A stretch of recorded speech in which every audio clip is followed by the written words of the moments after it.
Hello दोस्तों, स्वागत है आपका study with my YouTube channel पर। जैसे कि आप लोगों को पता है कि हम लोगों ने अभी तक कक्षा 6 के इतिहास को पूरी तरह से पढ़कर समाप्त कर दिया अपनी एनसीईआरटी बुक सीरीज में। अब हम लोग कक्षा 7 के इतिहास विषय को पढ़ेंगे, ठीक है? जिसमें हम लोग मध्यकालीन इतिहास को ज़्यादा फोकस करेंगे और हम लोगों ने कक्षा 6 में प्राचीन भारत के इतिहास को ज़्यादातर पढ़ा। अब हम लोग इसमें मध्यकालीन भारत के इतिहास को पढ़ेंगे। इसमें हम लोग दिल्ली सल्तनत, मुगल साम्राज्य, इन सबको हम लोग ज़्यादा अध्ययन करेंगे। और हम लोगों को कक्षा 7 का जो पहला अध्याय है, कक्षा 7 के इतिहास विषय का जो पहला अध्याय है, वो लगभग समझ लीजिए कि मध्यकालीन भारत का एक तरह से इंट्रोडक्शन है, ठीक है? उस तो इसका जो नाम है हम लोगों के पहले अध्याय का, वो क्या नाम है? प्रारंभिक कथन, हजारों वर्षों के दौरान हुए परिवर्तनों की पड़ताल। मतलब जो हजारों वर्षों में जो परिवर्तन हुए, उनकी हम लोग जांच पड़ताल करेंगे, सीखेंगे हम लोग क्या परिवर्तन हुए, क्या देखेंगे, ठीक है? तो बिना किसी देरी के हम लोग अपनी एनसीईआरटी बुक सीरीज को पढ़ेंगे। तो आइए बिना किसी देरी के स्टार्ट करते हैं। स्टार्ट करने से पहले मैं आप लोगों से एक रिक्वेस्ट करना चाहता हूँ, अगर वीडियो अच्छी लगे तो चैनल को सब्सक्राइब करें, वीडियो को लाइक करें, कमेंट करें, शेयर करें। तो आइए बिना किसी देरी के स्टार्ट करते हैं। प्रारंभिक कथन, हजारों वर्षों के दौरान हुए परिवर्तनों की पड़ताल, अध्याय 1, इतिहास, कक्षा 7, ठीक है? यहाँ पर एक मानचित्र दिया गया है, ठीक है? ये मानचित्र दिया गया है, इसको अल इदरीसी ने बनाया था, जो ये भूगोलवेत्ता थे। कब बनाए थे? 12वीं सदी में बनाया था। भूगोलवेत्ता अल इदरीसी ने ये मानचित्र बनाया गया है, ठीक है? दुनिया मतलब ये दुनिया का एक मानचित्र बनाया अल इदरीसी ने, ठीक है? तो उसी का एक पार्ट है, उसी का एक हिस्सा है। इसमें क्या उन्होंने भारत को दिखाया और भारत के नीचे जो श्रीलंका और वो जो समुद्र वगैरह उस सबको दिखाया है। पर इनके मानचित्र में और आगे भी एक मानचित्र है, उनमें काफी डिफरेंस है। तो आइए हम लोग समझते हैं इस मानचित्र के बारे में, ठीक है? मानचित्र 1 और 2 पर नजर डालिए। मानचित्र 2 ये रहा आपका मानचित्र 2, ठीक है? तो हम लोग मानचित्र 1 पर नजर डालते हैं, पहले अच्छे से समझ लेते हैं इसको। मानचित्र 1 अरब भूगोलवेत्ता अल इदरीसी ने 1154 में बनाया था, ठीक है? जो मानचित्र है इसको अल इदरीसी भूगोलवेत्ता रहे हैं, उन्होंने 1154 में बनाया, ठीक है? यहाँ जो नक्शा दिया गया है, यहाँ पर जो नक्शा दिया गया है वह उसके द्वारा बनाए गए दुनिया के बड़े मानचित्र का एक हिस्सा, मतलब जो अल इदरीसी है उन्होंने एक दुनिया का नक्शा बनाया, ठीक? उसी का एक पार्ट है ये नक्शा, ठीक है? कब बनाया? 1154 में बनाया, उसका एक हिस्सा ही है, ठीक है? और भारतीय उपमहाद्वीप को दर्शाता है। क्या ये भारतीय उपमहाद्वीप यानी भारत को दिखाता है, ठीक है? मानचित्र 2 एक फ्रांसीसी मानचित्रकार ने 1720 बनाया था। जो मानचित्र 2 है इसको फ्रांसीसी मानचित्रकार रहे हैं, उन्होंने 1720 में बनाया था। लगभग 600 सालों के अंतर रहा है इन दोनों नक्शों में, ठीक है? ने बनाया। दोनों नक्शे एक ही इलाके के थे, मतलब दोनों नक्शे एक ही जगह के हैं। ये भी भारतीय उपमहाद्वीप को दर्शाता है और ये भी भारतीय उपमहाद्वीप को दर्शाता है। ये तो लगभग आज के जाना पहचाना मानचित्र लगता है हम लोगों को, ठीक है? तो इसको तो आप लोग देखकर ही जान सकते हैं, बता सकते हैं कि भारत का नक्शा है, ठीक है? इसमें थोड़ा काफी बहुत अंतर है, इसमें इन दोनों में काफी अंतर है, ठीक है? तो 1720 बनाया, दोनों नक्शे एक ही इलाके के हैं, मगर उनमें काफी अंतर देख लिया आप लोगों ने कि इन दोनों में काफी अंतर है, ठीक है? अल इदरीसी के नक्शे में दक्षिण भारत उस जगह है जहां हम आज जहां आज हम उत्तर भारत ढूंढेंगे। मतलब इनका जो अल इदरीसी का दक्षिण भारत है, वो आज इन्होंने जो दक्षिण भारत दिखाया अल इदरीसी ने, आज का जो नक्शा है उसमें उत्तर भारत है उस जगह पे, ठीक है? और इन्होंने जो श्रीलंका दिखाई वो ऊपर की ओर दिखाई है और आज का जो नक्शा उसमें भारत के नीचे श्रीलंका है, ठीक है? तो इस तरह इन दोनों नक्शों में काफी अंतर है, ठीक है? आगे आप लोग देखेंगे और समझ में आ जाएगा आप लोगों को, ठीक है? वीडियो बनी रही है। तो जहाँ हम आज उत्तर भारत ढूंढेंगे, ठीक है? और श्रीलंका का द्वीप ऊपर की ओर दिखाया है। जगहों के नाम अरबी में दिए गए हैं उन्होंने, और यहाँ पर इन्होंने जो जगहों के नाम लिखे हैं, ये देखिए, ये अरबी में लिखे हैं जगहों के नाम, ठीक है? जगहों के नाम अरबी में दिए गए हैं और उनमें से कुछ जाने पहचाने नाम भी हैं। और इनमें जो नाम दिए हैं उनमें से कुछ जाने पहचाने नाम है, मतलब आज के जो जाने पहचाने, जैसे कि उत्तर प्रदेश का एक है जगह कन्नौज, उसका नाम दिया गया है इसमें, उत्तर प्रदेश का जगह कन्नौज, ठीक है? तो अल इदरीसी का जो नक्शा है उसमें काफी आज के नक्शे में काफी अंतर है। देखिए कि यहाँ पर इन्होंने जो दिखाया है, ठीक है? यहाँ पर ये दक्षिण भारत दिखाया है, इन्होंने जो दक्षिण भारत दिखाया है इस जगह पे आज उत्तर भारत है, ठीक है? आज के नक्शे के हिसाब से, और इनके नक्शे के हिसाब से उस जगह पर दक्षिण भारत था, और इन्होंने जो श्रीलंका दिखाई है वो ऊपर की ओर दिखाई है, और आज के जो नक्शे में श्रीलंका वो नीचे के ऊपर है, नीचे की जगह पर है। तो इनके नक्शे में और जो आज के नक्शे उसमें काफी अंतर है। और इन्होंने जो क्या बोलते हैं, इन्होंने जो इनकी जो जगहों के नाम लिखे हैं वो अरबी में लिखे हैं, पर उनमें से कुछ एक नाम है जो जाने पहचाने आज के नामों से। उन्हीं में से एक नाम है उत्तर प्रदेश का कन्नौज। और ये जो नक्शा बनाया था अल इदरीसी ने बनाया था, कब बनाया था? 1154 में बनाया था, जो भूगोलवेत्ता थे। मतलब ये उन्होंने पूरा दुनिया का नक्शा बनाया, उसी का एक पार्ट है। अल इदरीसी ने जो नक्शा बनाया था दुनिया का, उसका एक पार्ट है, 1154 में बनाया था इस नक्शे को, ठीक है? तो आइए समझते हैं हम लोग मानचित्र 2 को, इसको समझते हैं, ठीक है? मानचित्र 2 पहले मानचित्र के बनने के लगभग 600 वर्षों के बाद बनाया गया इस काल अवधि में उपमहाद्वीप के बारे में सूचनाएं काफी बदल गई थी। मतलब ये जो नक्शा बनाया गया है, जो पहला नक्शा बनाया गया तो उसके लगभग 600 सालों बाद बनाया गया है, ठीक है। और तब तक काफी चीजें बदल गई थी, सूचनाएं बदल गई थी, जानकारी बदल गई थी, ठीक है। यह नक्शा में ज्यादा परिचित लगेगा, मतलब ज्यादा ज्यादा पहचाना लगेगा हम लोगों को, ये जाना पहचाना लगेगा आज के नक्शे से, ठीक है। उसमें विशेषकर तटीय, ठीक लगे, उसमें विशेषकर तटीय इलाके के बारीक ब्यौरे देखकर आश्चर्य होता है। यूरोप के नाविक तथा व्यापारी अपनी समुद्री यात्रा के लिए इस नक्शे का इस्तेमाल किया करते थे, ठीक है। जो यूरोप के व्यापारी थे वो समुद्री इलाके का, मतलब जो व्यापारी थे समुद्री जो व्यापार करते थे वो इस नक्शे का ज्यादातर प्रयोग करते थे, इस वाले नक्शे का, ठीक। जो फ्रांसीसी मानचित्रकार ने बनाया था, ठीक। फ्रांसीसी मानचित्रकार ने जिस नक्शे को बनाया था तो यूरोप के जो व्यापारी थे वो इस नक्शे का ज्यादातर प्रयोग करते। ये कब बनाया था? ये 1720 में बनाया गया था, लगभग 600 वर्षों के बाद। जो पहले मानचित्र बनाया था उसके लगभग 600 वर्षों के बाद बनाया गया था इस मानचित्र को, ठीक। आप हम लोग समझ रहे हैं मानचित्र का मतलब क्या होता है, मानचित्रकार होते कौन है, ठीक है। तो मानचित्र, मानचित्र जैसे मैप, जैसे इंग्लिश में मैप बोलते हैं, उसी को मानचित्र हिंदी में बोलते हैं। तो जो व्यक्ति मानचित्र या नक्शे बनाता है उसे मानचित्रकार बोलते हैं, उसे क्या बोलते हैं? मानचित्रकार बोलते हैं, ठीक है। तो हम लोगों ने देखा कि जो पहला नक्शा बनाया गया और बाद में जो 600 वर्षों के बाद जो नक्शा बनाया गया, पहला नक्शा जैसे अलीदर्शी ने बनाया था और जो 600 वर्षों के बाद नक्शा बना उसे फ्रांसीसी मानचित्रकार ने बनाया था। तो इन दोनों में काफी अंतर है और हम लोगों को जो जाना पहचाना लगता है वो 600 वर्षों के बाद बना नक्शा उस वो जाना पहचाना लगता है, ठीक है, ये वाला, ठीक। और इसी नक्शे का जो यूरोपीय थे उस इस नक्शे का प्रयोग करते थे अपनी समुद्री यात्रा करने के लिए, ठीक है। इतनी ही महत्वपूर्ण एक और बात है कि दूसरे युग तक मानचित्र अंकन का विज्ञान भी बहुत बदला, मतलब आगे चलकर मानचित्र का जो तरीका था बनाने का वो भी काफी बदल गया, उसमें भी काफी बदलाव आए। इतिहासकार जब बीते युगों के दस्तावेजों, नक्शे और लेखा जोखों का अध्ययन करते हैं तो उनके लिए उन सूचनाओं के संदर्भों का, उनकी विभिन्न विभिन्न ऐतिहासिक पृष्ठभूमियों का ध्यान रखना जरूरी है।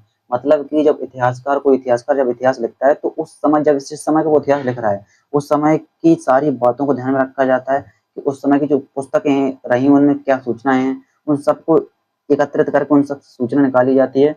और क्या समय सुमेल है तो उन सबको एक साथ रखकर, उन सारी बातों को ध्यान में रखकर क्या घटित हुआ, किस तरह से हुआ, उनके नक्शे क्या दिखाते हैं, सब चीजों को ध्यान में रखते हुए तब इतिहासकार एक इतिहास की रचना करते हैं, ठीक है।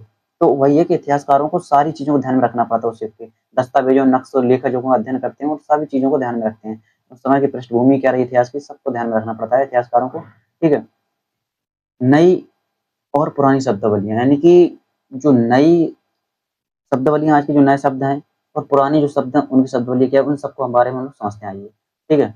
अगर समय के साथ साथ अगर समय के साथ साथ सूचनाओं के संदर्भ बदलते हैं, अगर समय के साथ साथ सूचनाओं के संदर्भ बदलते हैं तो भाषा और अर्थों के साथ क्या होता है, मतलब इन्होंने कहा जब समय के साथ साथ सूचनाओं के संदर्भ बदल गए, ठीक है, बदलाव आता है सूचनाओं के संदर्भ में, ठीक है, तो भाषा और अर्थों के साथ क्या होता है, मतलब सूचना और संदर्भ से मतलब है कि जैसे पहले जब सूचनाएं एक स्थान से दूसरे स्थान पर पहुंचाई जाती थी तो क्या बोलते हैं, एक व्यक्ति किसी जगह पर दूसरी जगह पर सूचना पहुंचानी है या तो फिर वो खत भेजा जाता था तो उसमें काफी टाइम लग जाता था। जैसे पोस्ट ऑफिस द्वारा आज भी जो कोई चीज आती है उसमें काफी टाइम लग जाता है, ठीक है। तो आज की सूचनाओं में क्या है कि आप व्हाट्सएप टेक्स्ट करो तो तुरंत पहुंच जाता है। तो इसी तरह से जो सूचनाओं के संदर्भ बदल गए कि तरीका वो क्या बोलते हैं, अपनी सूचना भेजने का तरीका बदला, किस तरह से सूचना भेजी जा रही है, ठीक है। उसी तरह भाषा और उनके अर्थों में क्या बदलाव हुए इसको भी हम लोग समझते हैं। जैसे कि हम लोगों ने पहली जो सबसे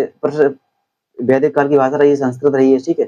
तो आज देखिए आप कि हिंदी हो गई है, धीमे धीमे इंग्लिश का वर्चस्व बढ़ता जा रहा है। तो उसी तरह से किस तरह भाषा में बदलाव हुआ है, सूचना के संदर्भ में किस तरह बदला है, तो ये सब को हम समझते हैं, ठीक है। तो आइए समझते हैं। ऐतिहासिक अभिलेख कई तरह की भाषाओं में मिलते हैं। जो इतिहास के अभिलेख रहे हैं, मतलब जो इतिहास का जिनमें वर्णन है, जो अभिलेख हैं, ठीक है, उनमें वो कई तरह की भाषाओं में मिलते हैं हम लोगों को।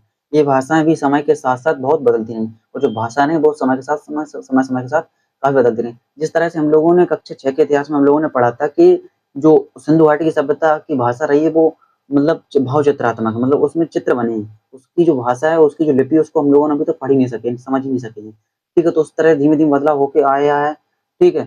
और आज की जो भाषा है, आज की हिंदी है, ठीक है। तो इस तरह से जिस तरह से काफी बदलाव आए हैं, तो वही बोल रहे हैं कि जो अभिलेख मिले वो कई भाषाओं में मिले और उनमें धीमे धीमे कई बदलाव आए हैं, ठीक है। बहुत भाषा में मिलती है, ठीक है। ऐतिहासिक अभिलेख कई तरह की भाषा मिलते हैं और ये भाषाएं समय के समय तक बहुत बदलती रही हैं। ठीक है, उदाहरण के लिए मध्य युग में फारसी आधुनिक फारसी भाषा से भिन्न है। उदाहरण के तौर पर एग्जाम्पल के तौर पर लेते हैं हम लोग कि मध्य युग की जो फारसी और आधुनिक युग की जो फारसी मतलब आज की जो फारसी है वो काफी भिन्न है। यह भिन्नता सिर्फ व्याकरण और शब्द भंडारण में ही नहीं है। यह जो भिन्नता है वो केवल व्याकरण और शब्द भंडारण में ही नहीं आई, बल्कि समय के साथ शब्दों के अर्थ भी बदल गए हैं। मतलब कि जो इन्होंने कहा जो क्या बोलते हैं, इन्होंने कहा जो मध्य युग की जो फारसी थी और जो आधुनिक की मतलब आज की जो फारसी उनमें काफी बदलाव आया और ये बदलाव केवल व्याकरण शब्दों में ही नहीं आए। ये शब्द सॉरी ये जो बदलाव आए हैं वो केवल शब्द व्याकरण में नहीं आए बल्कि शब्दों के अर्थ में भी आए। मतलब शब्दों का अर्थ ही बदल गए। पहले के शब्द का कोई और अर्थ होता था और आज उसी शब्द का कोई और अर्थ है। तो इसलिए बोला कि इन्होंने कि केवल व्याकरण और शब्द भंडारण में ही बदलाव नहीं आए भाषा में, बल्कि उनके अर्थों में भी बदलाव आ गए शब्दों के। ठीक है, उदाहरण के लिए हिंदुस्तान शब्द लीजिए, मतलब एग्जाम्पल के तौर पर हम लोग हिंदुस्तान शब्द लेते हैं। आज हम इसे आधुनिक राष्ट्र भारत के अर्थ में लेते हैं। आज हम लोग जब इस हिंदुस्तान शब्द का प्रयोग करते हैं तो उसको हम लोग किस तरह से देखते हैं, यही तरह देखते हैं कि ये पूरे भारत की बात की जा रही है। हिंदुस्तान यानी कि पूरे भारत को बताया जा रहा है, संदर्भित किया जा रहा है। ठीक है, तो वही बोलना कि उदाहरण के तौर पर आप लोग हिंदुस्तान शब्द को लीजिए। आज हम इसे आधुनिक राष्ट्र राज्य भारत के संदर्भ या भारत के अर्थ में लेते हैं। 13वीं सदी में जब 13वीं सदी में जब फारसी के इतिहासकार 13वीं सदी में जब इतिहासकार हम्म, फारसी के इतिहासकार मिन्हाज ए सिराज फारसी के इतिहासकार मिन्हाज ए सिराज मिन्हाज ए सिराज ने हिंदुस्तान शब्द का प्रयोग किया था, तो उसका आशय पंजाब हरियाणा और गंगा यमुना के बीच में स्थित इलाकों से था।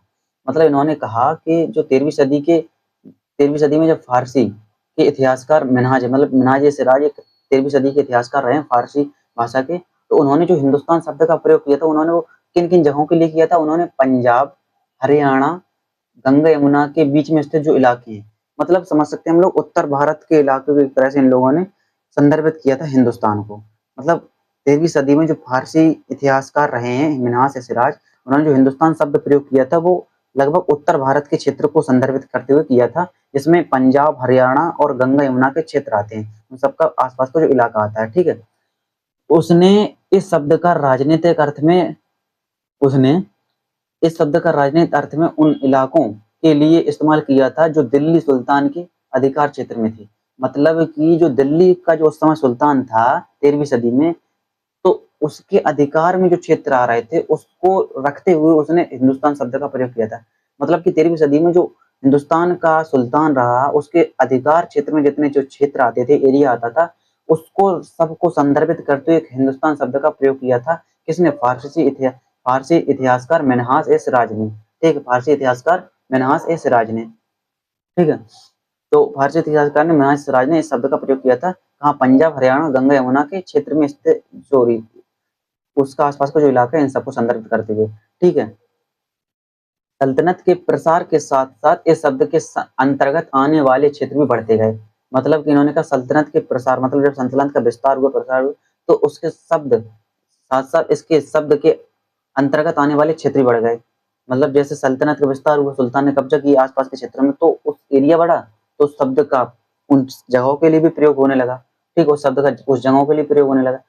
ठीक है, बढ़ते गए, लेकिन हिंदुस्तान शब्द में दक्षिण भारत का समावेश नहीं किया गया। क्षेत्र बढ़े तो उनको भी हिंदुस्तान में एक तरह से समेट लिया गया हिंदुस्तान शब्द में। ठीक है, पर दक्षिण भारत का जो भारत था उसको उस शब्द में समावेश नहीं किया गया। इन्होंने कहा कि लेकिन हिंदुस्तान शब्द में दक्षिण भारत का समावेश नहीं किया गया, नहीं हुआ। ठीक है, इसके विपरीत 16वीं सदी के आरंभ में बाबर ने हिंदुस्तान शब्द का प्रयोग इस उपमहाद्वीप के भूगोल, पशु पक्षियों और यहाँ के निवासियों की संस्कृति का वर्णन करने के लिए किया। अब देखो 13वीं सदी में क्या हुआ? 13वीं सदी के इतिहासकार रहे फारसी इतिहासकार मिन्हाज ए सिराज। उन्होंने वो हिंदुस्तान शब्द का प्रयोग किन जगहों के लिए किया था? उन्होंने पंजाब हरियाणा गंगा यमुना का जो आसपास का क्षेत्र उन जगहों के लिए हिंदुस्तान शब्द का प्रयोग किया। और जैसे जैसे थोड़ा वो क्या बोलते हैं एरिया बढ़ा तो उनको भी थोड़ा रख लिया, पर उन्होंने क्या दक्षिण भारत को नहीं लिया था 13वीं सदी में हिंदुस्तान शब्द में।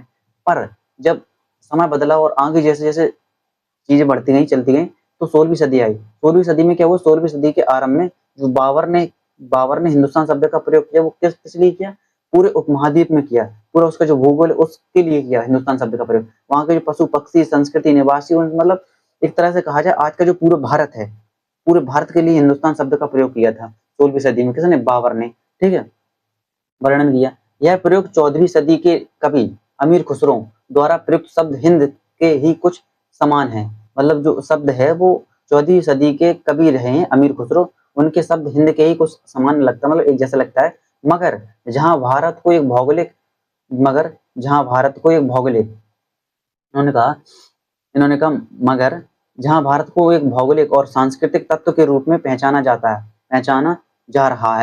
था, वहां हिंदुस्तान शब्द से वे राजनीतिक और राष्ट्रीय अर्थ नहीं जोड़े थे जो हम आज जोड़ते हैं। इन्होंने कहा कि मगर जहां भारत को एक भौगोलिक और सांस्कृतिक तत्व के रूप में पहचाना जा रहा था, वहां हिंदुस्तान शब्द वे राजनीतिक और राष्ट्रीय अर्थ के से नहीं जुड़े थे जो हम आज जोड़ते हैं।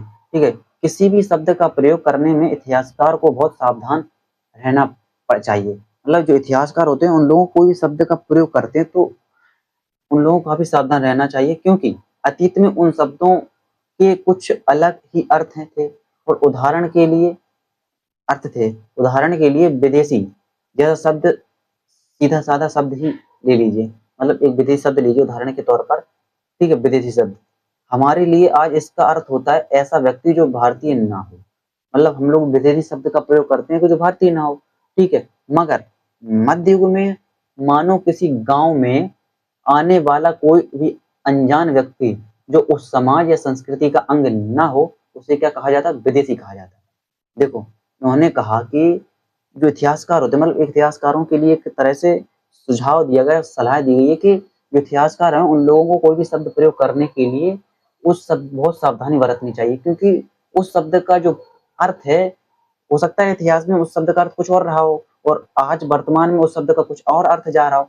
जैसे आज हम लोग सॉरी अभी हम लोग एक शब्द ले लीजिए उदाहरण के तौर पर विदेशी, ठीक है, तो विदेशी शब्द आज हम लोग जो उसका प्रयोग करते हैं, विदेशी शब्द उन लोगों के लिए करते हैं जो भारत के निवासी ना हो, ठीक, आज हम लोग उन लोगों को क्या विदेशी कहते हैं। मगर मध्य युग में मध्य युग में मानो किसी गांव में आने वाला कोई भी अनजान व्यक्ति जो उस समाज या संस्कृति का अंग ना हो, उसे विदेशी कहते हैं, ठीक है। तो मध्य युग में जो विदेशी शब्द है उन लोगों के लिए भी प्रयोग किया जाता है जो, जैसे मान के चलो किसी गांव में कोई दूसरे गांव का व्यक्ति आया, ठीक है, तो दूसरे गांव का जो व्यक्ति आया और उस गांव के व्यक्तियों से जो उसकी संस्कृति मेल नहीं खाती है, मैच नहीं होती है, उस गांव का अंग नहीं, उस समाज का अंग नहीं है, तो उसे क्या कहा जाएगा, उसे विदेशी कहा जाता था मध्य युग में, ठीक है। और आज हम लोग विदेशी शब्द उन लोगों के लिए करते हैं जो हमारे भारत के ना हो, किसी दूसरे देश के हों, ठीक है, मतलब जो भारत के निवासी ना हो उन्हें हम लोग विदेशी कहते हैं। मगर मध्य युग में क्या होता था कि जो भारत में ही निवास कर रहे हैं कई लोग, परंतु वो एक गांव से दूसरे गांव में गए तो उन्हें विदेशी कह दिया जाता था, ठीक है। ऐसे व्यक्ति जो हिंदी में क्या परदेशी और फारसी में अजनबी कहा जाता है, और जो विदेशी शब्द है उसी को हिंदी में क्या परदेशी कहा जाता है, हिंदी में क्या करता है परदेशी, और फारसी में अजनबी कहा जाता है, और फारसी में क्या कहा जाता है, अजनबी कहा जाता है। इसलिए किसी नगरवासी के लिए वनवासी विदेशी होता था, इसलिए उस समय क्या होता था, किसी नगरवासी के लिए वनवासी विदेशी होता था, ठीक है, मतलब कोई दूसरी जगह चाहे उसे विदेशी कह दिया जाता था, ठीक है। किंतु एक ही गांव में रहने वाले दो किसान अलग अलग धार्मिक या जाति परंपराओं से जुड़े होने पर भी एक दूसरे के लिए विदेशी नहीं होते थे, क्या बोला ना, किंतु एक ही गांव में रहने वाले दो किसान अलग अलग धार्मिक या जाति परंपराओं से जुड़े होने पर भी एक दूसरे के लिए विदेशी नहीं होते थे। मतलब कि देखो इन्होंने कहा कि एक देश को ले लीजिए, उसमें क्या है कि देश है, उसका एरिया, उसमें कई गांव हैं, तो उनमें से एक गांव से दूसरे गांव में कोई व्यक्ति गया तो उसे क्या विदेशी कह दिया जाएगा मध्यकाल में, ठीक, मध्य युग में। परंतु एक गांव है उसके अंदर कई लोग हैं, कई परंपराओं कई जाति धर्म के लोग हैं, ठीक है, परंतु उनको विदेशी नहीं कहा होगा क्योंकि वो एक ही गांव में रह रहे हैं। यानी कि हम लोग एक तरह से निर्धारित कर सकते हैं कि जगह एरिया के, अगर कोई व्यक्ति अपने जिस स्थान पर वो रह रहा है उसका निवास है वो दूसरे स्थान पर जाता है, किसी दूसरे गांव में जाता है, उसे विदेशी कह दिया जाता था, ठीक है। परंतु परंतु किसी एक ही गांव में कई परंपराओं जाति धर्म के लोग हों, अलग अलग जाति धर्म धर्म परंपराओं के लोगों संस्कृति के लोगों, उन लोगों को विदेशी नहीं कहा होगा, क्योंकि वो एक ही गांव में रह रहे हैं। ठीक है, एक ही गांव के निवासी हैं। कोई दो व्यक्ति हैं, वो एक ही गांव के निवासी हैं, तो वो लोग विदेशी नहीं कहलाएंगे। ठीक है, वो एक दूसरे को विदेशी नहीं कहेंगे।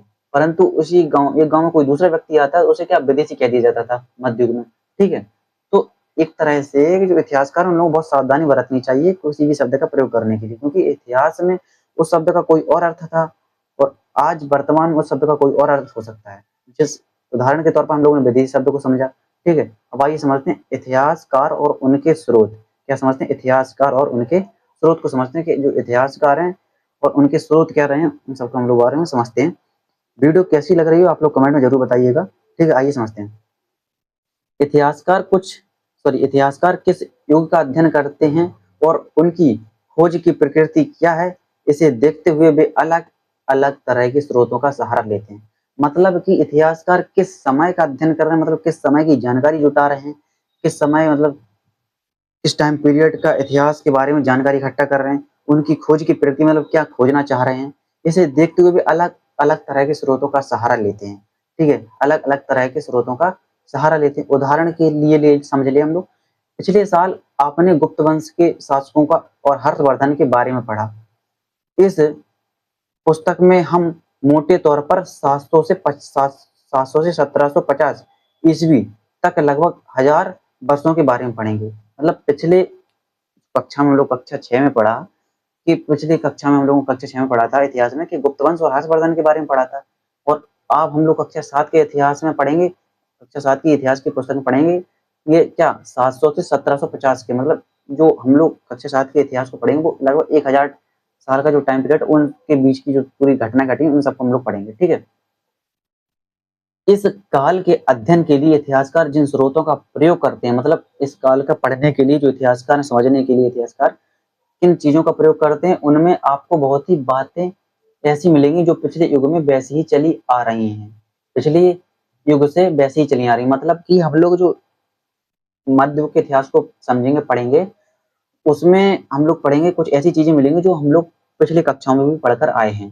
ठीक है, इतिहासकार इस काल के बारे में सूचना इकट्ठी करने के लिए अभी भी सिक्के, शिलालेखों, स्थापत्य, भवन निर्माण कला तथा लिखित सामग्री का निर्भर करते हैं। मतलब इन्होंने कहा है कि जो इतिहासकार हैं मध्यकाल के जो इतिहास को समझते हैं पढ़ते हैं इतिहासकार, वो किन चीजों का प्रयोग करते हैं, वो आज भी उन सिक्कों, शिलालेखों, स्थापत्य, भवन निर्माण, लिखित सामग्री इन सब का प्रयोग करते हैं इतिहास को समझने के लिए इतिहासकार। ठीक है, पर कुछ बातें पहले से काफी भिन्न थी। मतलब इन सब चीजों का प्रयोग हो रहा है क्योंकि देखो हम लोग जो प्राचीन भारत पढ़ा उसमें भी हम लोगों ने समझा था कि शिलालेखों का अध्ययन करते थे इतिहासकार, स्थापत्य का अध्ययन करते, स्थापत्य यानी भवन निर्माण किस तरह से जो किले वगैरह होते थे, मकान वगैरह होते थे, बस्तियां होती थी, उनकी तरह से किस तरह का निर्माण होता था। ठीक है, तो इतिहासकार शिलालेख, स्थापत्य, लिखित सामग्री यानी कि पुस्तकें वगैरह, सिक्के, इन सबको प्राचीन काल में भी हम लोगों ने समझा था पढ़ा था कि इतिहासकार इतिहास समझने के लिए इन सब चीजों का प्रयोग करते हैं और मध्य युग में भी इन सब चीजों का भी प्रयोग हुआ। परंतु कुछ और बदलाव आए हैं जो इनमें काफी भिन्न है, जो लगभग इनसे काफी भिन्न है। इस युग में प्रमाणित लिखित सामग्री की संख्या और विविधता आश्चर्यजनक रूप से बढ़ गई है। मतलब कि इस युग में जो प्रमाणित लिखित सामग्री, मतलब जो ठोस लिखित सामग्री है, जिसको हम लोग समझ सकते हैं, पढ़ सकते हैं, बता सकते हैं किस समय की है। ठीक है, तो इन इस समय काफी इन चीजों की विविधता और इन संख्याओं में काफी अंतर है इनके। मतलब इन्होंने कहा कि इस युग में प्रमाणित लिखित सामग्री थी, उनकी संख्या और उनकी विविधता आश्चर्यजनक रूप से काफी बढ़ गई। मतलब एक ही विषय पर काफी पुस्तक हम लोगों को इस समय मिली। ठीक है, अलग अलग भाषाओं में। इसके आगे इतिहासकार सूचनाओं के दूसरे प्रकार के स्रोतों का इस्तेमाल करते हैं। ठीक है, तो उन्होंने कहा कि इसके आगे इतिहासकार सूचनाओं के दूसरे प्रकार के स्रोतों का इस्तेमाल करते हैं। कागज का मूल्य, यहाँ पर ये कुछ दिया गया, समझते हैं कागज का मूल्य। इन दो प्रसंगों की तुलना कीजिए। 13वीं सदी के मध्य में एक विद्वान को एक पुस्तक की प्रतिलिपि की जरूरत पड़ी। 13वीं सदी में उसके पास उतना कागज नहीं था, इसलिए उसने एक ऐसी पांडुलिपि को धो डाला जिसकी उसे जरूरत नहीं थी। पांडुलिपि तो हम लोग समझ चुके थे पहले ही। ठीक है, तो उसने एक ऐसी पांडुलिपि को धो डाला जो जो उसकी जरूरत नहीं थी। ठीक है, जो उसकी कोई जरूरत नहीं थी। ठीक है, और उसके कागज को सुखाकर उसका इस्तेमाल कर लिया। ठीक है, एक सदी बाद अगर आप बाजार से कोई खास पदार्थ खरीदते हो तो हो सकता है कि आपकी किस्मत अच्छी होती और दुकानदार वह वस्तु कागज में लपेट कर देता। समझ लो कि 13वीं से एक सदी बाद कितना बदलाव आ गया। ये 13वीं सदी में क्या होता था कि किसी को अगर कोई लिखना है, कुछ लिखना है, हैं? तो वो क्या करेगा कि कोई ऐसी पांडुलिपि लेगा जिसकी उसको आवश्यकता नहीं और उसको धोकर उसके फिर दोबारा से प्रयोग कर लेगा। परंतु और एक सदी बाद क्या हुआ कि फिर कागज का इस्तेमाल ऐसे होने लगा कि आप कोई भी वस्तु लेने जाएँ बाजार में, आपको कागज में लपेट के दे दी जाएगी। मतलब कागज तो नॉर्मल हो गया ठीक उस एक सदी बाद। तो कागज कब अधिक महँगा था और कब आसानी से उपलब्ध था? 13वीं सदी में या 14वीं सदी में आप लोग बताइएगा। ठीक है? तो हम लोग समझते धीरे-धीरे कम करने लगे। यहाँ पर ये समझते हम लोग समझते हैं बेसिक से कि जो इसके आगे इतिहासकार सूचनाओं के दूसरे प्रकार के स्रोतों का इस्तेमाल क्या करने लगे? धीरे-धीरे कम करने लगे। ठीक है? इस समय के दौरान कागज क्रमशः सस्ता हो गया। इस समय के दौरान क्या कागज लगभग सस्ता हो गया और बड़े पैमाने पर उपलब्ध भी होने लगा। लगभग 14वीं सदी में जो कागज हाँ, तो इस दौरान मतलब इस समय के दौरान क्या होने लगा कागज सस्ता हो गया, ठीक है? और बड़े पैमाने पर उपलब्ध भी होने लगा। जब कागज सस्ता हो गया 14वीं सदी में तो क्या बड़े पैमाने पर उपलब्ध होने लगा, लोगों को आसानी से मिलने लगा तो क्या करने लगे लोग? लोग धर्म ग्रंथ, शासकों के वृत्तांत मतलब शासकों के बारे में वर्णन करना, संतों के लेखन तथा उपदेश, अर्जियाँ, अदालतों के दस्तावेज, हिसाब तथा करों के खाते आदि लिखने में इसका उपयोग करने लगे। यानी कि जब कागज सस्ता हो गया 13वीं सदी में कागज इतना महँगा था कि कोई जब इतिहासकार किसी को और इतिहास लिखना है तो पुरानी पांडुलिपि को जिसका उसको ज़रूरत नहीं है, आवश्यकता नहीं है उसको सही करके मतलब उसको इस तरह बना के कि उसका दोबारा प्रयोग किया जा सके, उसका फिर से प्रयोग कर लेता था, ठीक है? परंतु एक सदी बाद यानी 14वीं सदी में क्या हुआ कि कागज इतना सस्ता हो गया कि वह आसानी से मिलने लगा और लोग क्या करने लगे धर्म ग्रंथ, शासकों के वृत्तांत, संतों के लेखन तथा उपदेश अर्जियां, अदालतों के दस्तावेज, हिसाब तथा करों के खाते आदि इसमें लिखने लगे। ठीक है? धनी व्यक्ति शासक धनी व्यक्ति शासक जन मठ तथा मंदिर पांडुलिपियां एकत्रित किया करते थे। इन पांडुलिपियों को पुस्तकालयों तथा अभिलेखागारों में रखा जाता था। इन पांडुलिपियों को क्या अभिलेखागारों में रखा जाता था। क्या कहने लगे कि धनी व्यक्ति, शासक, मठ तथा मंदिर पांडुलिपियां एकत्रित किया करते थे। इन पांडुलिपियों को पुस्तकालयों तथा अभिलेखागारों में रखा जाता था। इन पांडुलिपियों तथा दस्तावेजों में इतिहासकारों को बहुत सारी विस्तृत जानकारी मिलती है। मतलब कि जो पांडुलिपियां हैं इनसे इतिहासकारों को काफी जानकारी मिलती है। मगर मगर साथ ही इनका उपयोग कठिन है। मगर ये इनका प्रयोग मतलब उपयोग करना कठिन है। इनके मतलब इन पांडुलिपियों को समझना काफी कठिन है इस तरह से। आप समझते हैं इतिहासकार होता क्या? मतलब इतिहासकार क्यों? अभिलेखागार का क्या मतलब होता है? अभिलेखागार इतिहासकार तो वो होता है कि जो इतिहास की रचना करता है, समझता है, उसे इतिहासकार बोलते हैं। ठीक है? हम लोग समझते हैं अभिलेखागार क्या है? अभिलेखागार ऐसा स्थान, इसको थोड़ा मैं ज़ूम कर देता हूँ समझ में आ जाएगा आपको। यही ऐसा स्थान जहाँ ऐसा स्थान जहाँ दस्तावेजों और पांडुलिपियों को संग्रहित किया जाता है। आज सभी राष्ट्रीय और राज्य सरकारों के अभिलेखागार होते हैं, जहाँ वे अपने तमाम पुराने सरकारी अभिलेख और लेन-देन की ब्यौरे का रिकॉर्ड रखते हैं। क्या लेन-देन का ब्यौरे का रिकॉर्ड रखते हैं, ठीक है ना? तो अभिलेखागार वो होता है, ऐसा स्थान है जहाँ पर दस्तावेजों और पांडुलिपियों को संग्रहित यानी कि इकट्ठा करके रखा जाता है।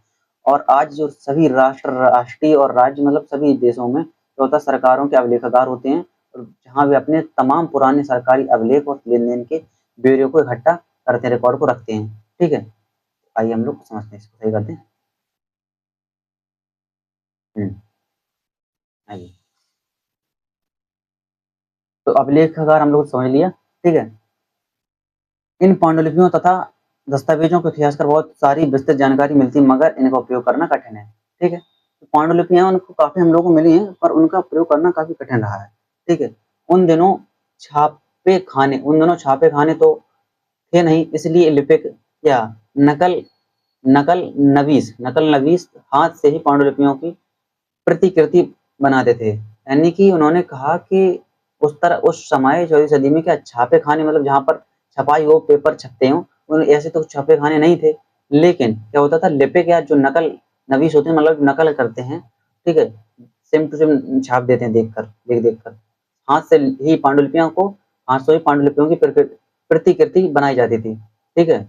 अगर अगर आपने कभी किसी मित्र के गृह कार्य की नकल उतारी हो तो आप जानते होंगे कि यह काम आसान नहीं है। कभी-कभी आपको अपने मित्र की लिखावट समझ में नहीं आती होगी और आपको मजबूर होकर अंदाजन अंदाज ही लगाना पड़ता होगा कि क्या लिखा गया है।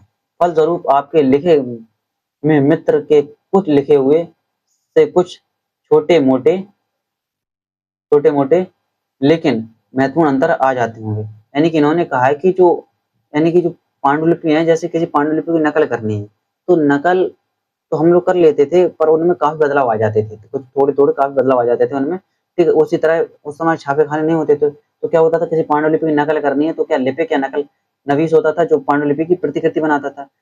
ठीक है, इस तरह का उदाहरण आप लोग समझ सकते हैं। जब आप लोगों को कोई गृह कार्य होमवर्क मिलता है, तो आप किसी दोस्त के जैसे आपका कोई होमवर्क छूट जाए, गृह कार्य छूट जाए, तो क्या करते हैं हम लोग कि अपने मित्र की कॉपी लेते हैं, बुक लेते हैं, पुस्तक लेते हैं, ठीक है? तो उससे क्या करते हैं, नकल करते हैं, देख-देख के हम लोग उतारते हैं। अगर उसमें कुछ समझ में नहीं आता उसकी नोटबुक में, तो हम लोग एक अंदाज़ा लगा कर लिख देते हैं। हो सकता है उसमें कुछ परिवर्तन और बदलाव आ जाए, ठीक है? तो इस तरह से ऐसी इतिहास इतिहासकार जो पांडुलिपि लिखते थे, उनमें भी काफ़ी परिवर्तन आए हैं, ठीक है? उनमें पांडुलिपियों में भी काफ़ी परिवर्तन आ जाते थे, ठीक है?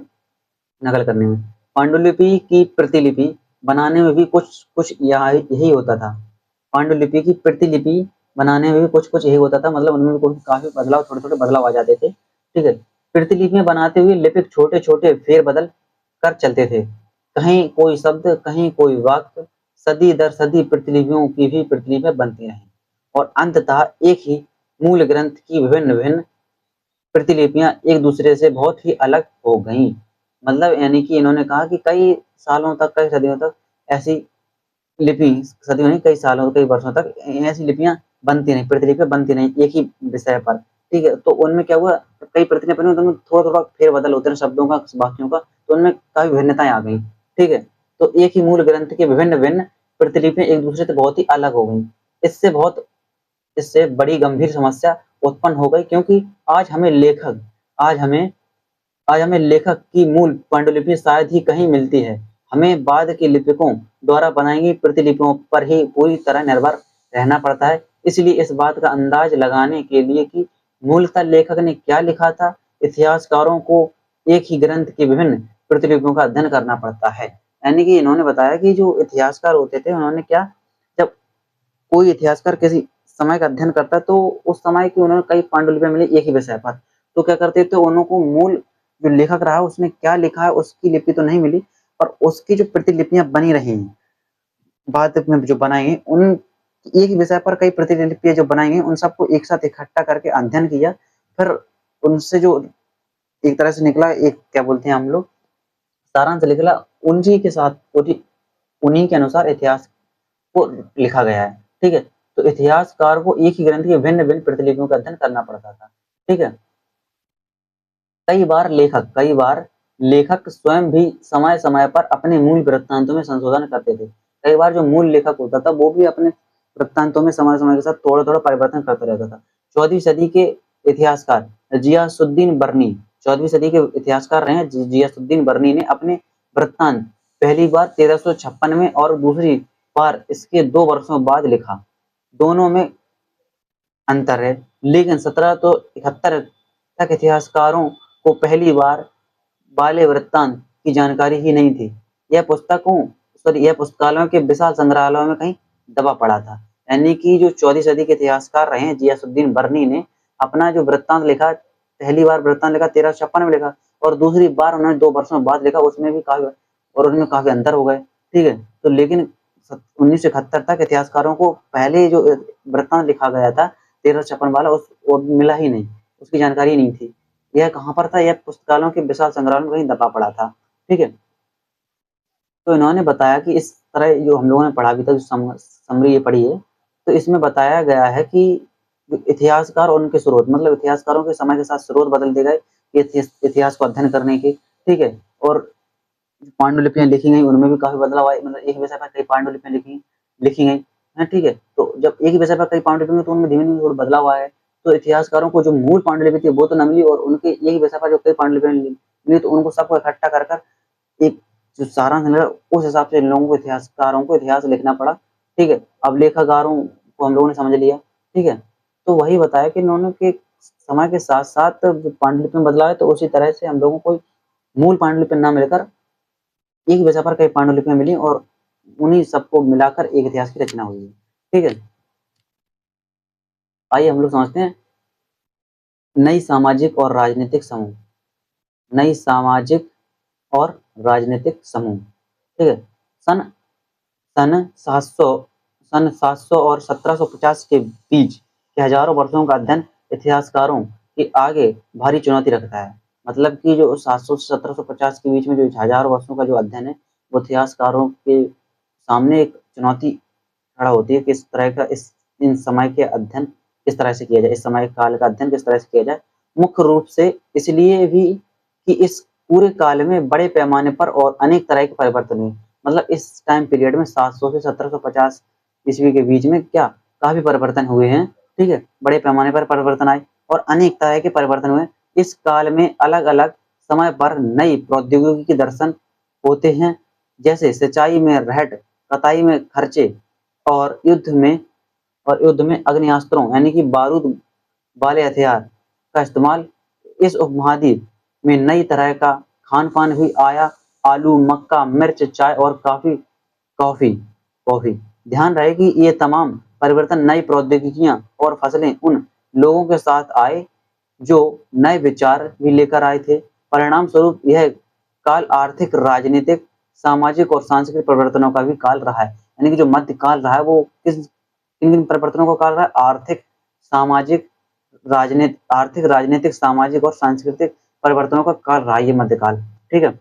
इस युग में लोगों की गतिशीलता एक स्थान से दूसरे स्थान, मतलब एक जगह से दूसरी जगह पर आना जाना भी बहुत बढ़ गया था।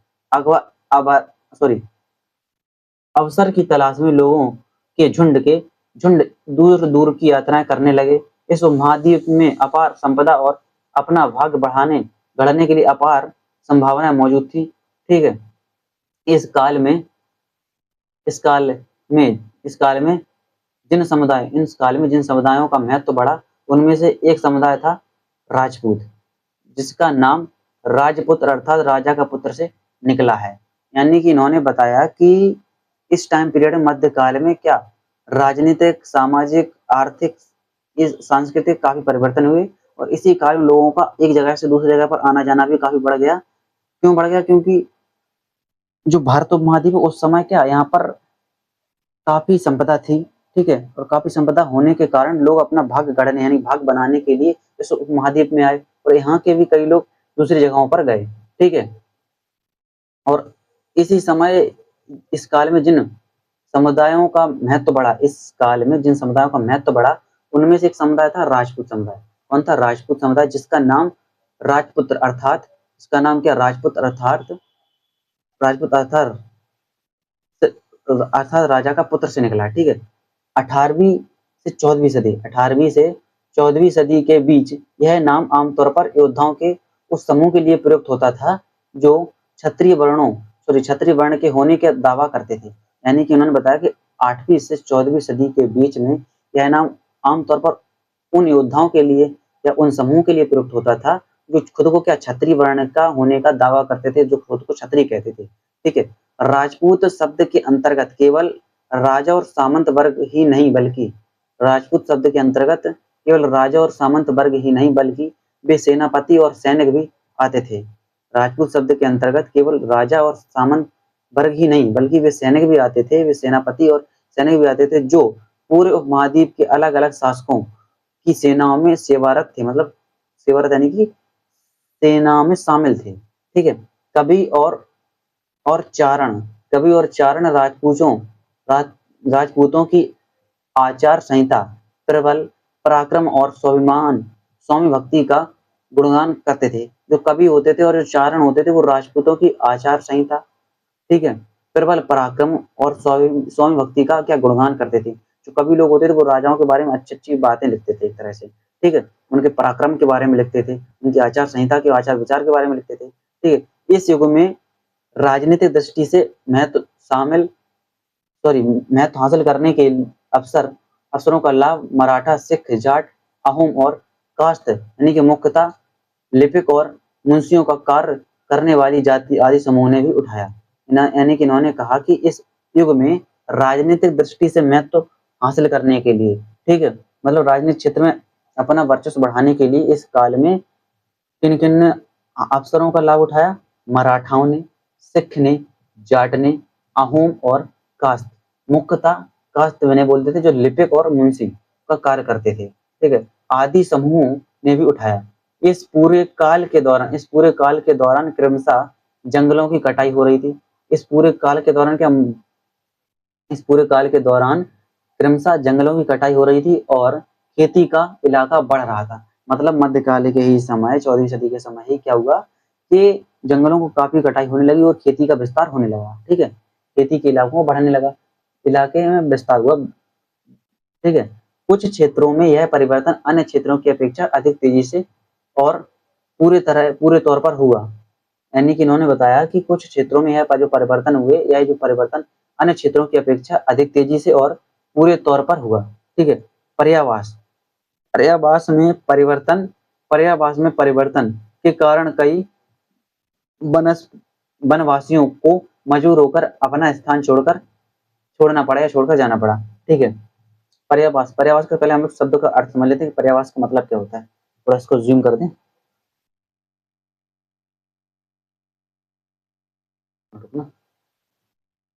पर्यावास है ना, ये समझिए।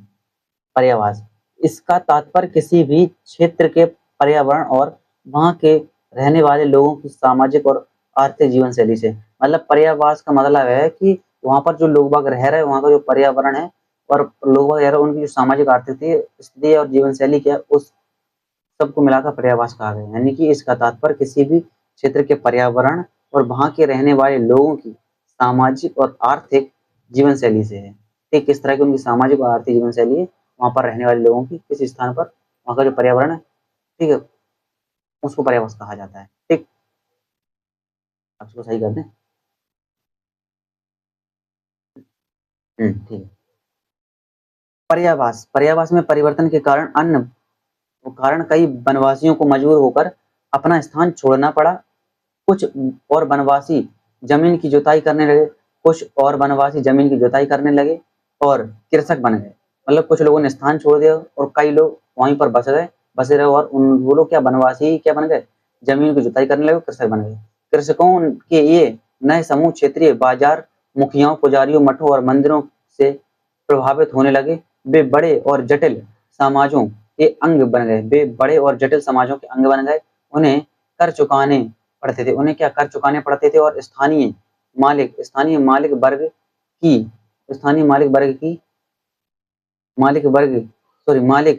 वर्ग की बेगार करनी पड़ती थी। क्या इन्होंने बताया कि कृषकों के ये समूह क्षेत्रीय बाजारों, मुखियाओं, पुजारियों, मठों और मंदिरों के प्रवाह से प्रभावित होने लगे। वे बड़े और जटिल समाजों के अंग बन गए। उन्हें कर चुकाने पड़ते थे और स्थानीय मालिक वर्ग की बेगार करनी पड़ती थी। परिणाम स्वरूप किसानों के बीच आर्थिक और सामाजिक अंतर उभरने लगे। कुछ के पास ज्यादा उपजाऊ जमीन होती थी। कुछ लोग मवेशी भी पालते थे। मवेशी यानी कि जानवर, ठीक है, भेड़ बकरी। और कुछ लोग खेती से खाली समय में दस्तकारी आदि का कुछ काम कर लेते थे। जैसे जैसे समाज में अंतर बढ़ने लगे लोग जातियों और उपजातियों में बांटे जाने लगे और उनकी पृष्ठभूमि और व्यवसाय के आधार पर उन्हें समाज में ऊंचा या नीचा दर्जा दिया गया। यानी कि धीमे धीमे जो जंगल में निवास करने वाले थे वनवासी थे वो धीमे धीमे कृषक बने, ठीक है। जब कृषक बने कई लोगों के पास ऐसी जमीन भी आ गई जो काफी उपजाऊ अच्छी थी। जब उपजाऊ अच्छी हुई तो काफी अच्छी उपज होगी तो उन लोगों के पास काफी धन संपदा होगी। और कुछ ऐसे भी थे जो जानवरों को पालते थे, ठीक है, दस्तकारी करते थे। तो समाज में इस तरह से काफी परिवर्तन आए धन के हिसाब से, ठीक है। जब धन के हिसाब से काफ़ी परिवर्तन आए तो क्या हुआ, अमीरी एक तरह समझते हैं, अमीरी गरीबी में अंतर आ गया, ठीक है। तो क्या हुआ कि वो लोग क्या जाति विशेष में बँटने लगे, ठीक है, जाति विशेष में बँटने लगे, ठीक है, जाति उपजाति में बँटने लगे और उनकी पृष्ठभूमि और व्यवसाय के आधार पर उन्हें क्या समाज में ऊँचा या नीचा दर्जा दिया जाने लगा। ये दर्जे स्थायी नहीं होते थे, ये दर्जे क्या स्थायी नहीं होते थे। किसी जाति विशेष के सदस्यों के हाथों में कितनी सत्ता, प्रभाव और संसाधनों का नियंत्रण है, इसके आधार पर उसके दर्जे बदलते रहते थे। एक ही जाति का किसी क्षेत्र में कई कोई दर्जा हो सकता है और किसी अन्य क्षेत्र में कोई और। मतलब इन्होंने कहा कि एक ही जाति का किसी क्षेत्र में कोई और दर्जा हो सकता है और किसी अन्य क्षेत्र में कोई और। अपने सदस्यों के व्यवहार का नियंत्रण करने के लिए अपने सदस्यों का व्यवहार अपने सदस्यों के व्यवहार का नियंत्रण करने के लिए जातियाँ स्वयं अपने अपने नियम बनाती थीं। जातियाँ अपने स्वयं नियम बनाती थीं और इन नियमों का पालन जाति के बड़े बुजुर्गों की एक सभा करवाती थी, ठीक है? जिसे कुछ इलाकों में जाति पंचायत कहा जाता था, लेकिन जातियों को अपने निवास के गाँव के रिवाज का पालन भी करना पड़ता था।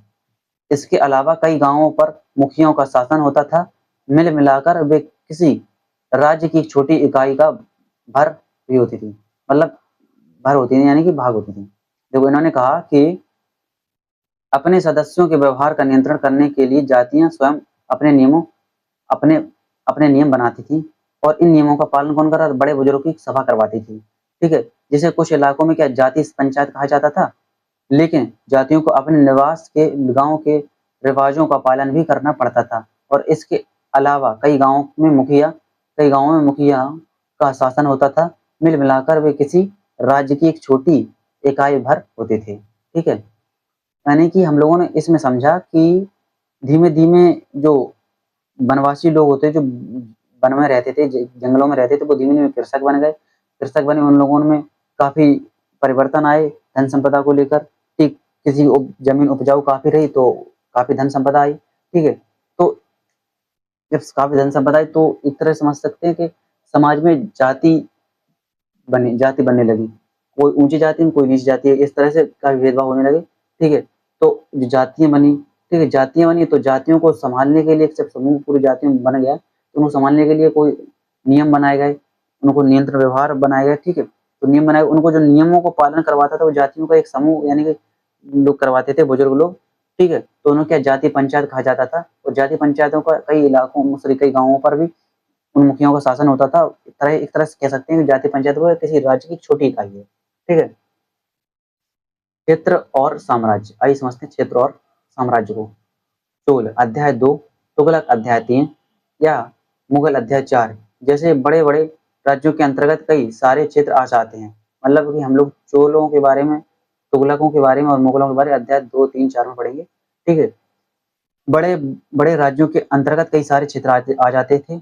दिल्ली के सुल्तान गयासुद्दीन बलबन 1266 से 1287 की प्रशंसा में एक संस्कृत प्रशस्ति के उदाहरण के लिए अध्याय 2 को देखें, मतलब अध्याय 2 में पढ़ेंगे, ठीक है? में उसमें उसे एक विशाल साम्राज्य का शासक बताया गया है। गयासुद्दीन जो तुगलक है उसे क्या एक विशाल साम्राज्य का शासक बताया गया है, जो पूर्व में बंगाल यानी गौड़ से लेकर पश्चिम में अफ़गानिस्तान के गजन तक फैला हुआ था। मतलब जो गयासुद्दीन तुगलक का जो साम्राज्य था वो पूर्व में बंगाल से लेकर पश्चिमी अफ़गानिस्तान के गजनी तक फैला हुआ था और जिसमें संपूर्ण दक्षिण भारत द्रविड़ भी आ जाता था और आंध्र, केरल, कर्नाटक, महाराष्ट्र, गुजरात आदि विभिन्न-विभिन्न विभिन्न क्षेत्रों के लोग उसकी सेना उन क्षेत्रों के लोग भी उसकी सेना के आगे सेना के आगे पलायन कर जाते थे सेना के आगे पलायन कर जाते थे।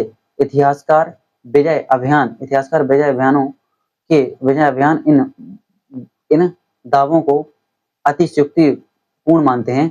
साथ ही वे यह समझने की कोशिश भी करने लगे कि समझने की भी कोशिश में भी लगे रहते थे कि शासक लोग इस उपमहाद्वीप के भिन्न-भिन्न भागों पर अपने अधिकार का उल्लेख क्यों करते थे, ठीक है? तो ये देखो इसमें क्या बताया गया कि इसमें ऐसे कई राजाओं के बारे में बताया गया है कि कई ऐसे राजा रहे हैं जिनको भारत में कई क्षेत्रों पर काफ़ी विस्तार रहा है।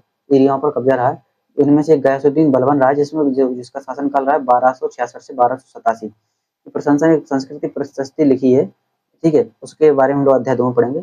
में एक विशाल उसको बताया गया, एक विशाल साम्राज्य का शासक बताया गया, जिसका साम्राज्य कहाँ से कहाँ तक था। पूर्व में बंगाल, जिसे गौड़ बोलते हैं, ठीक है, से लेकर पश्चिमी अफगानिस्तान की गजनी यानी गज्जन तक फैला हुआ था, और जिसमें संपूर्ण द्रविड़ यानी संपूर्ण दक्षिण का क्षेत्र, ठीक है, और आ जाता था। और गौड़ गौड़ आंध्र, केरल, कर्नाटक, महाराष्ट्र, गुजरात आदि भिन्न भिन्न क्षेत्रों के लोग उसकी सेना में शामिल थे। मतलब गौड़ गौड़ यानी बंगाल, आंध्र, केरल, कर्नाटक, महाराष्ट्र, गुजरात आदि विभिन्न विभिन्न क्षेत्रों के लोग भी इसकी सेना में शामिल थे। किसकी? गयासुद्दीन तुगलक की सेना में, ठीक है।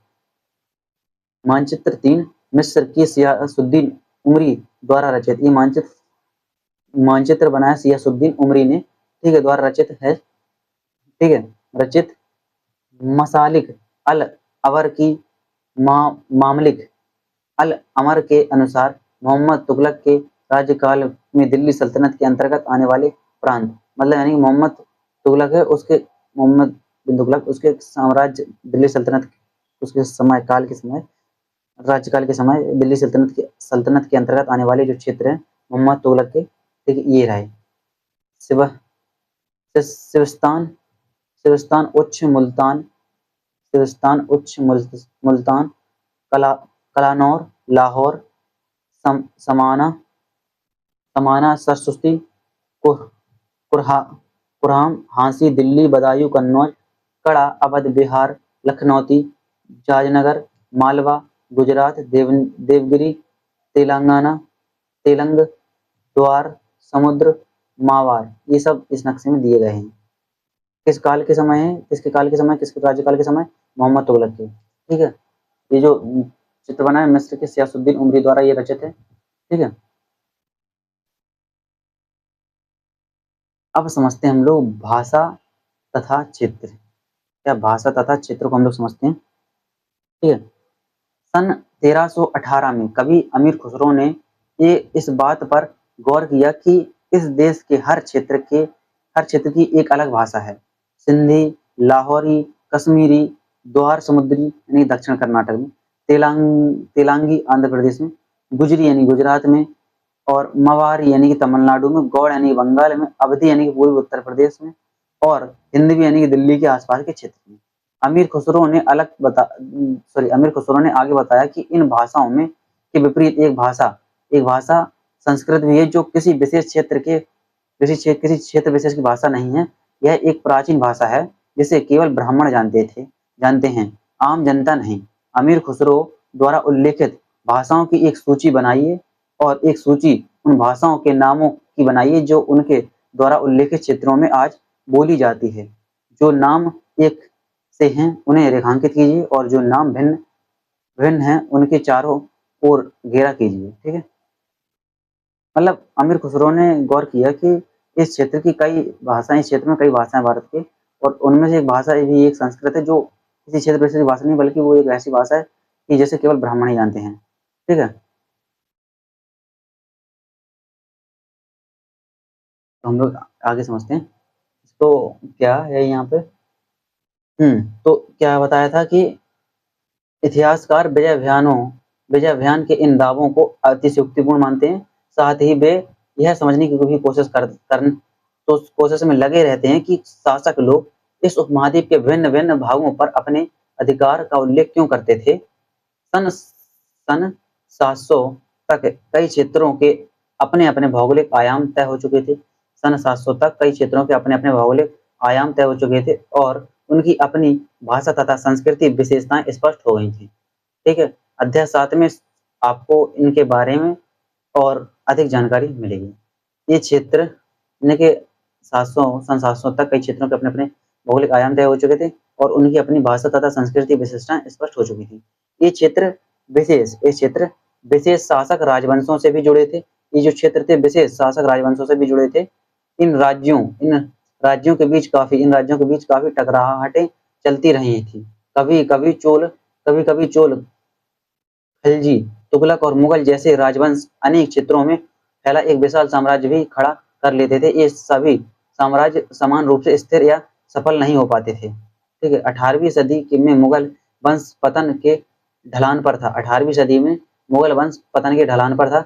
फलस्वरूप क्षेत्रीय राज्य फिर से उभरने लगे। अध्याय 8 में पढ़ेंगे। लेकिन वर्षों से जो सर्व क्षेत्रीय साम्राज्यों का शासन चल रहा था, उससे क्षेत्रों की प्रकृति बदल गई थी। उन पर कई छोटे बड़े राज्यों का शासन चलता रहा था और उन राज्यों की बहुत सी बातें इस उपमहाद्वीप के अधिकतर भाग पर फैले इन क्षेत्रों को विरासत में मिली थी।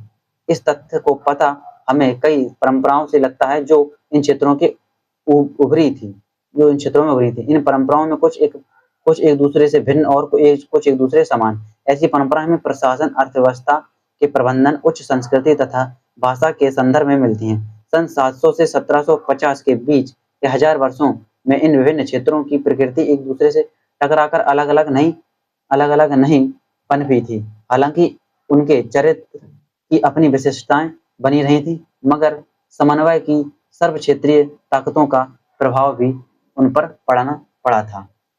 यानी कि 18वीं सदी में मुगल वंश का पतन होने ढलान पर था। ठीक है, फलस्वरूप क्षेत्रीय राज्य फिर से उभरने लगे। लेकिन वर्षों से जो सर्व क्षेत्रीय राज्यों का शासन चल रहा था, उसमें क्षेत्रों की प्रकृति बदल गई और उन पर कई छोटे बड़े राज्यों का शासन चलता रहा था और उन राज्यों की बहुत सी बातें इस उपमहाद्वीप के अधिकतर भाग पर फैले इन क्षेत्रों को विरासत में मिलती थी। इस तथ्य का पता हमें उन कई परंपराओं से लगता है जो इन क्षेत्रों में भी उभरी थी। इन परंपराओं में कुछ एक महत्वपूर्ण से भिन्न और कुछ एक समान है। ऐसी परंपरा हमें प्रशासन, अर्थव्यवस्था के प्रबंधन, उच्च संस्कृति तथा भाषा के संदर्भ में मिलती हैं। सन 700 से 1750 के बीच हजारों वर्षों में इन विभिन्न क्षेत्रों के प्रकृति एक दूसरे से कटकर अलग नहीं बनती थी। हालांकि उनके चरित्र की अपनी विशिष्टताएं बनी रही थी, मगर समन्वय की सर्व क्षेत्रीय ताकतों का प्रभाव भी उन पर पड़ा था। ठीक है, पता लगाइए कि क्या आपका राज्य कभी इन सर्व क्षेत्रीय साम्राज्यों का हिस्सा रहा है। यदि रहा है तो कितने समय तक। पुराने और नए धर्म। आइए समझते हैं पुराने और नए धर्म के कंसेप्ट को। इतिहास के जिन हजारों वर्षों की पड़ताल हम कर रहे हैं, इनके दौरान धार्मिक परंपराओं में कई बड़े परिवर्तन आए। वैदिक तत्व में लोगों की आस्था कभी-कभी बिल्कुल ही व्यक्तिगत स्तर पर होती थी। ठीक है, मगर आमतौर पर इस आस्था का स्वरूप सामूहिक होता था। किसी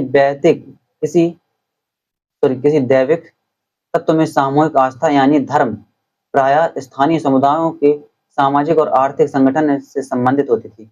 जैसे इन समुदायों को सामाजिक संसार बदलता गया, वैसे इनकी आस्था में भी परिवर्तन आता गया। आज हम जिसे हिंदू धर्म कहते हैं, उसमें भी इस युग में महत्वपूर्ण बदलाव आए। इन परिवर्तनों में कुछ थे नए देवी देवताओं की पूजा, राजाओं द्वारा मंदिरों का निर्माण और समाज में पुरोहितों के रूप में ब्राह्मणों का बढ़ता महत्व तथा बढ़ती सत्ता आदि। ठीक है, तो उन्होंने बताया कि पुराने और नए धर्म में क्या बताया। इतिहास इस विस्तार को हम लोग समझ रहे हैं, इसमें इस दौरान धार्मिक परंपराओं में काफी बड़े परिवर्तन आए और वैदिक तत्व में लोगों की आस्था कभी-कभी बिल्कुल ही व्यक्तिगत स्तर पर होती थी, मगर आमतौर पर इस आस्था का स्वरूप सामूहिक होता था। किसी दैविक तत्व में सामूहिक आस्था यानी कि धर्म प्रायः स्थानीय समुदायों के सामाजिक और आर्थिक संगठनों से संबंधित होती थी। जैसे इन समुदायों का सामाजिक संसार बदलता गया, वैसे ही इनकी आस्थाओं में भी परिवर्तन आता गया। आज हम जैसे हिंदू धर्म कहते हैं, उसमें भी इस युग में महत्वपूर्ण बदलाव आए। ठीक है, इन परिवर्तनों में से एक कुछ थे नए देवी देवताओं की पूजा, राजाओं द्वारा मंदिरों का निर्माण और समाज में पुरोहितों के रूप में ब्राह्मणों का बढ़ता महत्व तथा बढ़ती सत्ता। संस्कृत ग्रंथों के ज्ञान के कारण समाज में ब्राह्मणों का बड़ा आदर होता था। इनके संरक्षक थे नए शासक जो स्वयं प्रतिष्ठा की चाह में थे। इन इन संरक्षकों इन संरक्षकों का समर्थन होने के कारण समाज में इनका दबदबा और भी बढ़ गया। किनका? पुरोहितों का। ठीक है, अब आइए समझते हैं संरक्षक का मतलब क्या होता है। संरक्षक शब्द का, संरक्षक जो शब्द है उसका मतलब क्या होता है उसको समझ लेते हैं हम लोग। संरक्षक कोई प्रभावशाली धनी व्यक्ति जो किसी कलाकार, शिल्पकार, विद्वान व अभिजात जैसे किसी अन्य व्यक्ति को मदद या सहारा देता, उसे संरक्षक कहते हैं। ठीक है, तो क्या कहते हैं? संरक्षक कहते हैं। ठीक है, हम लोग क्या संरक्षक कहते हैं। ठीक, अभी आगे समझते हैं। इस युग में एक महत्वपूर्ण परिवर्तन भक्ति की अवधारणा के रूप में आया। इस युग में क्या एक महत्वपूर्ण परिवर्तन आया? भक्ति की अवधारणा के रूप में। इसमें ईश्वर की कल्पना एक ऐसे प्रेम प्रेमल एक ऐसे प्रेमल इष्ट देवी देवता के रूप में की गई थी जिस तक पुजारियों के विशद यानी कि कर्मकांड के बिना ही भक्त स्वयं पहुंच सकें। इस विषय में और साथ ही दूसरी परंपराओं के बारे में आपको अध्याय 6 में जानकारी मिलेगी। यही वह युग था जिसमें इस उपमहाद्वीप में नए नए धर्मों का भी आगमन हुआ। कुरान शरीफ का संदेश भारत में पहल 7वीं सदी में व्यापारियों और आप्रवासियों के जरिए पहुंचा।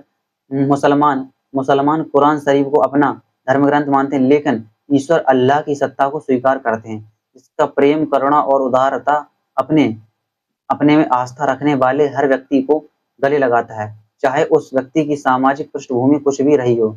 कई शासक इस्लाम और इसके विद्वान धर्मशास्त्रियों और न्याय शास्त्रियों अर्थात उलेमा को संरक्षक देते हैं। हिंदू धर्म की भांति इस्लाम के अनुयायी भी अपने धर्म की अलग अलग तरह की से व्याख्या करते हैं। मुसलमानों में कुछ शिया थे जो पैगंबर साहब के दामाद अली को मुसलमानों का विधि सम्मत नेता मानते थे, और कुछ सुन्नी थे जो खलीफाओं के प्रभुत्व को स्वीकार करते थे। इस्लाम के आरंभिक तौर पर इस धर्म का नेतृत्व केवल करने वाले खलीफा कहलाते थे। इस्लाम के आरंभिक दौर में इस धर्म का नेतृत्व करने वाले क्या खलीफा कहलाते थे, और आगे भी इन्हीं की परंपरा चलती रही। इस्लामी न्याय सिद्धांत विशेषकर भारत में हनफी और शफी ऐसे सिद्धांत हैं कि विभिन्न परंपराओं सिद्धांत इस्लामी न्याय सिद्धांत की भी विभिन्न परंपराओं में भी कई महत्वपूर्ण अंतर रहे। ऐसे ही धर्म सिद्धांतों तथा रहस्यवादी विचारों को लेकर विभिन्नताएं देखने को मिलती हैं। यानी कि इन्होंने बताया कि समय के साथ धर्म में भी काफी परिवर्तन आए। ठीक है, धर्म ग्रंथों में काफी परिवर्तन आए। ठीक, समय और इतिहास के कालखंडों पर विचार। आइए समझते हैं समय और इतिहास के कालखंडों पर विचार करते हैं। इतिहासकार समय को केवल घड़ी या कैलेंडर की तरह नहीं देखते। जो इतिहासकार होते हैं वो क्या इतिहासकार समय को केवल घड़ी या कैलेंडर की तरह नहीं देखते हैं, यानी वे केवल घंटों, दिन या वर्षों के बीतने के रूप में ही नहीं देखते। उनका नजरिया यह है कि समय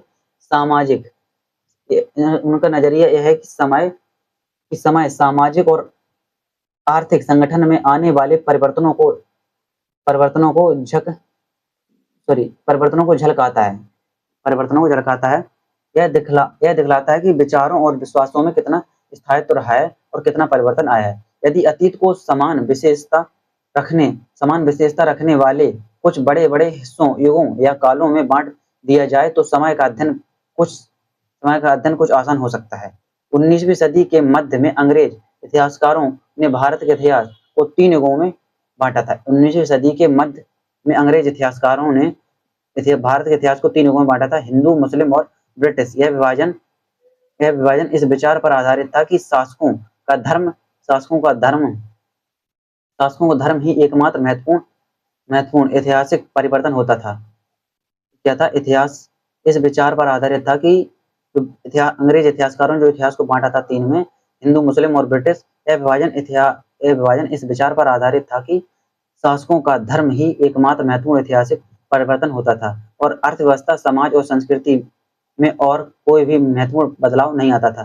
इस दृष्टिकोण में इस उपमहाद्वीप की अपार विविधता की भी उपेक्षा हो जाती है। इस काल विभाजन को आज बहुत कम इतिहासकार ही स्वीकार करते हैं। अधिकतर इतिहासकार आर्थिक तथा सामाजिक कारकों के आधार पर ही अतीत के भिन्न कालखंडों की विशेषताएं तय करते हैं। ठीक है, पिछले साल आपने जो इतिहास पढ़े थे उसमें प्राचीन समाजों के कई प्रकारों का समावेश था, जैसे शिकारी संग्रहक प्रारंभिक दौर के कृषिकर्मी शहरों और गांवों के निवासी और प्रारंभिक दौर के राज्य और साम्राज्य। इस साल आप जो इतिहास पढ़ेंगे उसे प्रायः मध्यकालीन इतिहास कहा जाता है, जिसको हम लोगों ने आपको शुरुआती तौर पर बता दिया था। इसमें आपको कृषक समाजों के विस्तार, क्षेत्रीय और साम्राज्यिक राज्यों के उद्देश्य, कभी-कभी तो ग्रामवासियों और वनवासियों की कीमत पर प्रधान धर्मों के रूप में हिंदू धर्म, इस्लाम धर्म के विकास और यूरोप से व्यापारी कंपनियों के आगमन के बारे में और विस्तार जानकारी मिलेगी। भारत के इतिहास के ये 1000 साल अनेक बदलावों की साक्षी रहे। आखिर 16वीं 18वीं शताब्दियों 18वीं और या 11वीं शताब्दियों के में काफी भिन्न थी। इसलिए इस सारे काल को एक ऐतिहासिक इकाई के रूप में देखना समस्याओं से खाली नहीं है। फिर मध्यकाल की तुलना प्रायः आधुनिक काल से की जाती है। आधुनिकता के साथ भौतिक उन्नति और बौद्धिक प्रगति का भाव जुड़ा हुआ है। इससे आशय यह निकलता है कि मध्यकाल रूढ़िवादी था और इस दौरान कोई परिवर्तन हुआ ही नहीं, लेकिन हम जानते हैं कि ऐसा नहीं था। इन हजारों वर्षों के दौरान इस उपमहाद्वीप में समाजों में प्रायः परिवर्तन आते रहे और कई क्षेत्रों की अर्थव्यवस्था तो इतनी समृद्ध हो गई कि उसमें यूरोप की व्यापारी कंपनियों को भी आकर्षित करना आरंभ कर दिया। इस पुस्तक को पढ़ते समय आप परिवर्तनों के चिन्हों तथा यहाँ सक्रिय ऐतिहासिक प्रक्रियाओं पर ध्यान देते चलें और जब भी संभव हो सके इस पुस्तक में आप जो पढ़ रहे हैं उसकी तुलना आप पिछले वर्ष की पढ़ी हुई पुस्तकों से करने की कोशिश करें। ठीक है, यहाँ जहाँ भी संभव हो, ठीक है, करने की कोशिश करें और आप अपने आसपास की दुनिया को नजर डालकर भी यह देखने की और भी क्या कुछ बदला है या वैसा ही रहा है। तो इस तरह से आपका अध्याय होता है समाप्त। ठीक है, इसमें से जो मुख्य शब्द रहे हैं पांडुलिपि, जाति, क्षेत्र और काल विभाजन। ठीक है, ये इस अध्याय के जो प्रश्न हैं कुछ।